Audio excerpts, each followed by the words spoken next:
بسم اللہ الرحمن الرحیم۔ آج ہمارا میراث کا چوتھا سبق ہے۔ آج ہم پڑھیں گے انشاءاللہ کہ کتاب اللہ میں میراث کے جو حصے مقرر ہیں، کتاب اللہ میں جو میراث کے حصے مقرر ہیں وہ 6 ہیں، یعنی کتاب اللہ میں جو حصے آئے ہیں کہ شوہر کو کتنا ملے گا، بیوی کو کتنا ملے گا، بیٹی کو کتنا ملے گا، تو وہ 6 حصے ہیں۔ کتنے حصے ہیں یہاں آپ دیکھ لیں، اس کو سمجھے بھی۔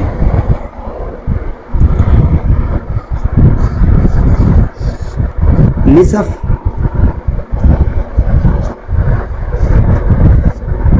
ربع، ثمن، ان کو قسم اول کہا جاتا ہے۔ ان کو کیا کہا جاتا ہے؟ یہ بات آپ سمجھیے، یہ آگے بہت کام آئے گی، ٹھیک ہے۔ نصف کا مطلب ہے آدھا، نصف کا مطلب کیا ہے؟ آدھا۔ اور ربع کا مطلب ہے چوتھائی، ربع کا مطلب ہے چوتھائی۔ اور ثمن کا مطلب ہے آٹھواں حصہ، ٹھیک ہے۔ اور قسم ثانی ثلثان،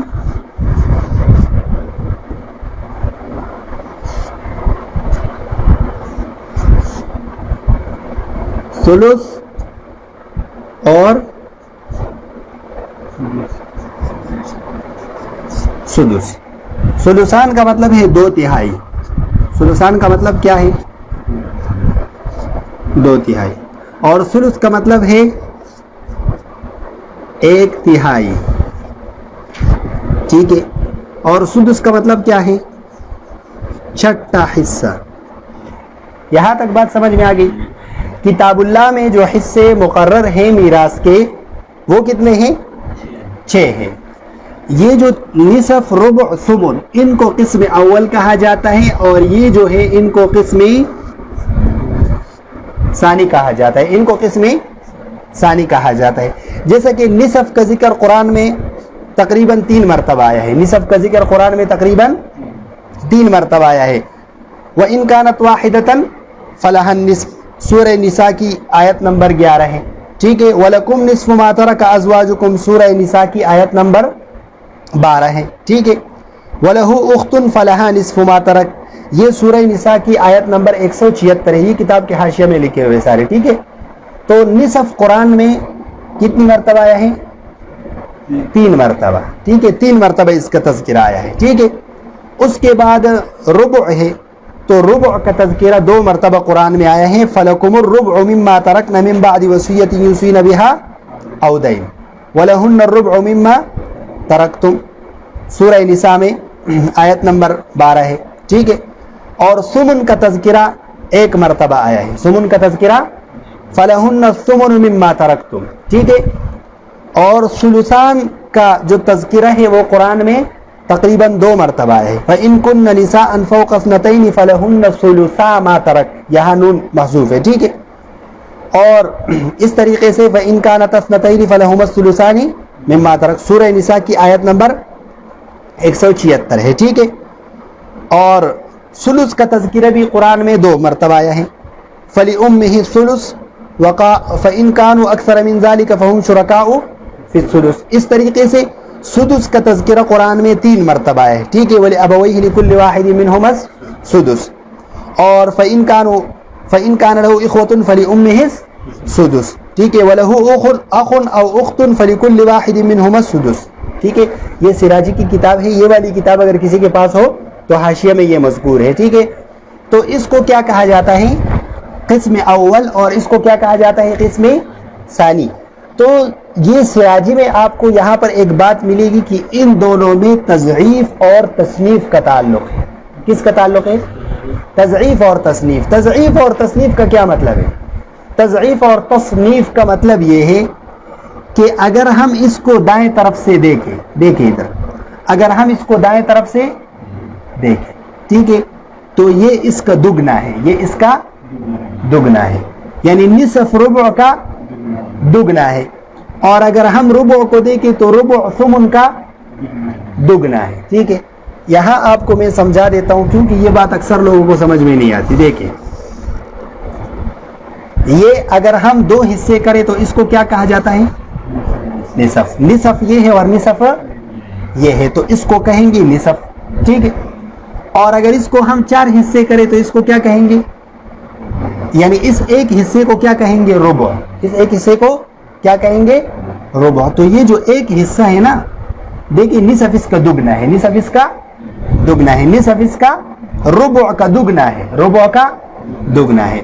और अगर हम इसको कितने हिस्से करते हैं? 8 हिस्से मिसाल के तौर पर करते हैं, 1 2 3 4, और ये जो है ना 8 हिस्से अगर हम इसको करते हैं। ठीक है, तो ये मिसाल के तौर पर 8वां हिस्सा है, तो ये रुबा जो है ये 8वें का दुगना है। ये बात समझ में आ गई अभी? ठीक है, तो अगर हम इसको दाएं तरफ से पढ़ेंगे, इसमें तज़ईफ और तस्नीफ का ताल्लुक है। इसका मतलब ये है कि अगर हम इसको दाएं तरफ से पढ़ेंगे तो निसफ रुबा का दुगना है और रुबा सुमुन का दुगना है। ठीक है, और अगर हम इसको बाएं तरफ से पढ़ें तो सुमुन रुबा का निसफ है और रुबा निसफ का निसफ है। ठीक है, ये बात समझ में आ गई? अच्छा, ये सुलुसान है, इसको हम अगर दाएं तरफ से पढ़ेंगे तो सुलुसान सुलुस का दुगना है। सुलुसान सुलुस का, सुलुस किसको कहते हैं? 1/3 को, और सुलुसान किसको कहते हैं? 2/3 को। ठीक है, तो ये सुलुस सुलुसान सुलुस का दुगना है और सुलुस जो है ये सुलुस का दुगना है। सुलुस सुलुस का, इसी तरह आप समझे, ये मिसाल मैंने आपको समझाया। ठीक है, और अगर यहां से हम इस तरफ से पढ़े, इस तरफ से अगर हम पढ़े तो ये जो सुलुस है ये सुलुस का आधा है। ठीक है, और सुलुस ये सुलुसान का निसफ है। यहां तक आपको बात समझ में आ गई? तो ये कुरान में जो हिस्से मज़कूर हैं ये कितने हैं? कुरान में जो हिस्से मज़कूर है वो 6 हैं, निसफ, रुबा, सुमुन, सुलुसान, सुलुस, सुदुस। और इनको क्या कहा जाता है? ये जो निसफ, रुबा, सुमुन है इसको किस्म अव्वल कहा जाता है, और ये जो सुलुसान, सुलुस, सुदुस है इनको किस्म सानी कहा जाता है। ये आगे जब हम मसला बनाएंगे ना तो ये काम आएगा। ठीक है, ये आपको फिर बाद में वहां समझाऊंगा कि किस्म अव्वल और किस्म सानी का मतलब क्या था। किस्म अव्वल और किस्म सानी का हमें क्या फ़ायदा होगा कि हमें पता चले कि ये किस्म अव्वल है और ये किस्म सानी है। यहाँ तक बात समझ में आ गई? तो किताबुल्लाह में जो हिस्से मुकर्रर हैं वो कितने हैं? 6 हैं, और जिनको हिस्से मिलते हैं जो ज़वील फुरूज़ है वो कितने हैं? 12 है। उनमें से 4 मर्द हैं और 8 औरतें हैं। 4 मर्द और 8 औरतें हैं। ठीक है, तो अभी हम उनके अहवाल पढ़ेंगे। अहवाल का मतलब ये होता है कि मिसाल के तौर पर हम अब की हालतें पढ़ेंगे, वालिद की, अब और जद की हालतें आज पढ़ेंगे, अहवाल पढ़ेंगे। अहवाल का मतलब ये है कि अगर एक शख्स मर गया और उसका बाप रह गया है, उसका वालिद रह गया है, एक शख्स मर गया और उसका वालिद जिंदा है, तो वालिद को मीरास में कितना मिलेगा? तो उसकी तकरीबन 3 हालतें हैं, यानी एक हालत में इतना मिलेगा और दूसरी हालत में इतना मिलेगा और तीसरी हालत में इतना मिलेगा। यहाँ तक बात समझ में आ गई? तो आज हम पढ़ेंगे बाप के अहवाल। यहाँ से हमारा जो मीरास शुरू हो गया, यानी अगर आपसे कोई पूछे कि एक शख्स मर गया और उसका वालिद रह गया है तो उसको कितना हिस्सा मिलेगा? ठीक है, तो ये तफसील अगर आपको याद हो तो आपको पता चल जाएगा कि वालिद को इतना हिस्सा मिलेगा। ठीक है, तो अब की कितनी हालतें हैं? 3 हालतें हैं। अब की कितनी हालतें हैं? अब हम यहाँ लिख देते हैं अब, और इसकी हालतें लिख देते हैं। ठीक है, एक हालत में इसको सिर्फ सुदुस मिलता है। एक हालत में उसको क्या मिलता है? सुदुस। सुदुस का मतलब है छठा हिस्सा। ये जो छठा हिस्सा है ये सुदुस इसको मिलता है। ये उसकी पहली हालत है, यानी एक हालत में उसको क्या मिलता है? सिर्फ सुदुस मिलता है, सिर्फ सुदुस मिलता है। ठीक है, और दूसरी हालत में उसको सुदुस भी मिलता है और आसबा भी होता है। ठीक है, मेरी तरफ देखिए। और तीसरी हालत में उसको वो फ़कत आसबा होता है, वो फ़कत आसबा होता है। ये बात समझ में आ गई? बाप की 3 हालतें हैं। एक हालत में उसको कितना मिलता है? सिर्फ सुदुस मिलता है। ये कौन सी हालत में मिलेगा? ये उस हालत में मिलेगा कि अगर एक आदमी मर गया है, ठीक है, और उसका वालिद जिंदा है, लेकिन जो शख्स मरा है मैयत है, हम यहाँ लिख देते हैं मैयत, उसका बेटा पोता या पड़पोता कोई भी शख्स मौजूद हो इनमें से, यानी मैयत का बेटा मौजूद हो, चाहे उसकी बेटी हो या ना हो, लेकिन अगर मैयत का बेटा हो तो इस सूरत में बाप को कितना मिलेगा? सुदुस मिलेगा। ठीक है, मसलन अब्दुल्ला मर गया और उसका वालिद अब्दुर्रहमान जिंदा है, ठीक है, और अब्दुल्ला का एक बेटा अब्दुर्रहीम मौजूद है, तो अब्दुल्ला के वालिद को अब्दुर्रहमान को कितना मिलेगा? छठा हिस्सा मिलेगा, सिर्फ सुदुस मिलेगा। ठीक है, इसकी जो है ना हम मीरास की इस्तिलाह में उसके लिए यहाँ पर एक मैयत बनाते हैं। मैयत यानी मिसाल के एक नक्शा बनाते हैं कि एक शख्स मर गया, ठीक है, और उसका एक जो है ना बेटा है और एक क्या है? वालिद है, इब्न है और अब है। ठीक है, अब या वालिद, आप बेटा इब्न लिख सकते हैं। ठीक है, तो हम यहाँ क्या करेंगे कि मसला 6 से बनाएंगे, वो मैं आपको सिखाऊंगा कि मसला किस तरह बनाना होता है। सिर्फ आप यहाँ पर मिसाल के तौर पर आप समझे, तो मसला हम 6 से बनाएंगे और एक किसको देंगे? वालिद को सुदुस। और असबा, हमने असबा की क्या तारीफ पढ़ी थी कि ज़वील फुरूज से जो कुछ बच जाए तो वो कौन लेता है? असबा। तो अगर 6 हिस्से हो गए, 6 हिस्से हो गए, उनमें से एक हिस्सा हमने वालिद को दिया, तो बाकी कितने हिस्से बचे? 5 हिस्से। तो वो 5 हिस्से किसको मिलेंगे? इब्न को मिलेंगे। यहाँ तक बात समझ में आ गई? तो अगर मैयत का बेटा, पोता, पड़पोता, इसी तरीके से बेटे की जगह आप पोता लगा दे, पड़पोता लगा दे, कोई भी लगा दे, तो यही सूरत बनेगी। ठीक है, तो उसको क्या मिलेगा? सुदुस मिलेगा। सिर्फ क्या मिलेगा? सुदुस मिलेगा। और दूसरी सूरत यह है कि मैयत को सुदुस भी मिलेगा, वालिद को सुदुस भी मिलेगा और असब भी होगा। सुदुस भी मिलेगा और असब भी होगा। वो कौन सी सूरत में होगा? कि अगर एक शख्स मर गया, ठीक है, और उसका बेटा नहीं है, उसका बेटा नहीं है, लेकिन उसकी बेटी, पोती या पड़पोती मौजूद है, तो इस सूरत में क्या मिलेगा? इस सूरत में इसको सुदुस भी मिलेगा और असब भी होगा। इसको सुदुस भी मिलेगा और क्या होगा? असब भी होगा। इसकी मिसाल आप समझे।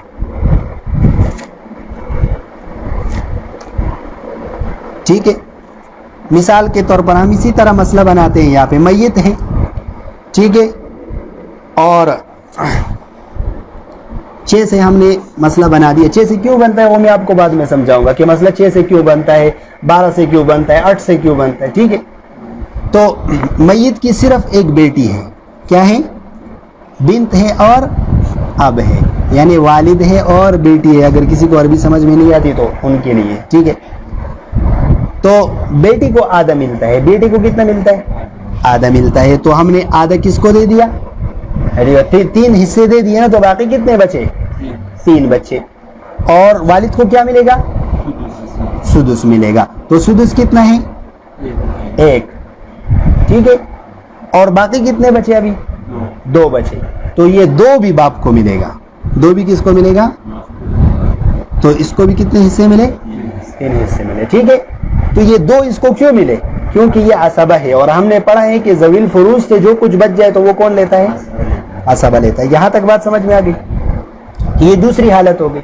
ठीक है, और तीसरी हालत ये है कि वालिद असबा होगा। सिर्फ वालिद क्या होगा? असबा होगा। और उसकी सूरत ये है कि एक आदमी मर गया, उसने अभी तक न शादी नहीं की है, शादी तो की है लेकिन उसके बच्चे या कुछ भी नहीं है उसके। ठीक है, तो इस सूरत में क्या होगा? बाप को बाब असबा होगा, यानी जो कुछ बचा है वो सारा के सारा कौन लेगा? बाप लेगा। मिसाल के तौर पर मैयत हम यहाँ पर बनाएंगे और उसके बाद जितने पैसे होंगे वो सारे के सारे कौन लेगा? अब लेगा। ये बात समझ में आ गई? तो अब की कितनी हालतें हैं? 3 हालतें हैं। अब की कितनी हालतें हैं? 3 हालतें हैं। ठीक है, कि अगर मैयत का बेटा, पोता, पड़पोता कोई भी मौजूद हो तो आपको कितना मिलेगा? छठा हिस्सा मिलेगा। ठीक है, सुदुस मिलेगा। और अगर मैयत का बेटा नहीं है, बेटी है, पोती, अब यानी इनमें से कोई भी मौजूद है। ठीक है, अगर बेटी मौजूद है तो फिर तो पोती को नहीं मिलता, लेकिन इसका मतलब ये कि बेटी नहीं है तो पोती होगी, पोती नहीं है तो पड़पोती होगी। लेकिन अगर इनमें से कोई भी इला आखिरी है, ठीक है, तो इस सूरत में मैयत को क्या मिलेगा? सुदुस भी मिलेगा, छठा हिस्सा भी मिलेगा और वो असब भी होगा। ठीक है, असबा का मतलब क्या है कि जो कुछ बच जाए वो भी। اور تیسری حالت یہ ہے کہ میت کو سب کچھ ملے گا، اگر بیٹے کے باپ کے علاوہ کوئی اور نہیں ہے، بیٹی وغیرہ نہیں ہے، بیٹی بھی نہیں ہے اور بیٹا بھی نہیں ہے، تو پھر باپ کیا ہوگا؟ عصبہ محض ہوگا، یعنی اس کو ٹھیک ہے سارا مال اس کو ملے گا۔ یہ بات سمجھ میں آ گئی؟ یہ تین حالتیں آپ کو سمجھ میں آ گئی؟ یہی تین حالتیں جد کی بھی ہے، اور اس کے ساتھ ایک اور حالت بھی ہے، یعنی ہم یہاں پر اب کی جگہ فرض کر لیتے ہیں کیا؟ جد، یعنی اگر تو جد اگر موجود ہے، ٹھیک ہے، جد کی بھی یہی تین حالتیں ہیں، ٹھیک ہے، اس کے ساتھ ایک چوتھی حالت بھی ہے، لیکن تین حالتیں یہی ہیں۔ اگر میت کا بیٹا پوتا پڑپوتا موجود ہو تو جد کو کیا ملے گا؟ سدس ملے گا، ٹھیک ہے۔ اگر بیٹا موجود نہ ہو، بیٹی ہو، ٹھیک ہے، تو میت جد کو کیا ملے گا؟ سدس بھی ہوگا اور عصبہ بھی ہوگا، ٹھیک ہے۔ اور اگر میت کی کوئی بھی نہ ہو، بیٹی بھی نہیں ہے اور بیٹا بھی نہیں ہے، تو پھر کیا ملے گا؟ وہ عصبہ محض ہوگا۔ ایک چوتھی حالت یہ ہے کہ ایک شخص مر گیا، اس کا والد بھی زندہ ہے اور دادا بھی زندہ ہے، تو یہ چوتھی حالت ہے۔ اس چوتھی حالت میں دادا کو کچھ بھی نہیں ملے گا، وہ محجوب ہوگا۔ وہ کیا ہوگا؟ محجوب کا مطلب یہ کہ پردہ آ گیا، والد موجود ہے تو یعنی اس میت کا والد موجود ہے تو اس کے دادا کو کچھ بھی نہیں ملے گا۔ یہ حالتیں آپ کو سمجھ میں آ گئی؟ تو ہم حالتیں پڑھیں گے آج، دو افراد کی حالتیں ہم نے پڑھی ہے، ٹھیک ہے، والد کی حالت اور دادا کی حالت۔ تو یہاں سے آپ کو یہ بات سمجھ میں آ گئی۔ اگر ابھی آپ سے کوئی یہ مسئلہ پوچھے کہ والد کو کتنا ملے گا، تو آپ اس کو یہ تفصیل بتائیں گے کہ والد کو اگر میت کا کوئی بھی بیٹا ہو تو والد کو کتنا ملے گا؟ چھٹا حصہ ملے گا، اور اگر بیٹا نہ ہو بیٹی ہو تو اس صورت میں کیا ملے گا؟ سدس بھی ملے گا، اور جو کچھ بچ جائے وہ بھی والد کو ملے گا۔ اور اگر میت کا کوئی بھی نہیں ہے، نہ بیٹا ہے نہ بیٹی ہے، تو پھر والد کیا ہوگا؟